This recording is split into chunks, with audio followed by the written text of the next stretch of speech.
రాష్ట్రంలోని పలు చోట్ల రాత్రి కురిసిన భారీ వర్షానికి వాగులు వంకలు పొంగిపొల్లుతున్నాయి. హనుమకొండ జిల్లా ఎలకతుర్తి మండలం గోపాల్పూర్ తాళ్లవాగు ఉధృతంగా ప్రవహిస్తోంది. దీంతో గ్రామానికి చెందిన రాకేష్ అనే వ్యక్తి వాగు దాటుతుండగా వాహనంతో పాటు వాగులో చిక్కుకున్నాడు. 3వ పిల్లర్ వరకు కొట్టుకుపోయి అక్కడ పిల్లర్ పట్టుకుని అరుపులు వేశాడు.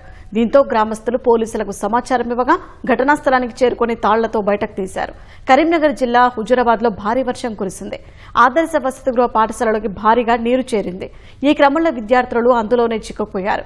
ఉపాధ్యాయుల సహాయంతో తల్లిదండ్రులు వారిని బయటకు తీసుకొచ్చారు. హుజూరాబాద్ లోని చిలకవాగు ఉధృతంగా ప్రవహిస్తుంది.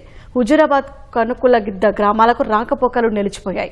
భువనగిరి చిట్యాల ప్రధాన రహదారిపై నాగిరెడ్డిపల్లి వద్ద లో లెవెల్ వంతెనపై వరద ఉధృతంగా ప్రవహిస్తుంది.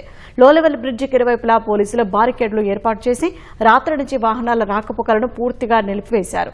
కొందరు వాహనదారులు రహదారిపైనే నిద్రించారు. మెదక్ జిల్లా హవేళి ఘన్పూర్ వద్ద తిమ్మాయిపల్లి చౌట్లపల్లి వెళ్లే దారిలో గున్నాలవాగు ప్రవహిస్తోంది. దీంతో 2 గ్రామాలకు రాకపోకలు నిలిచిపోయాయి. పంట పొలాలు నీట మునిగాయి.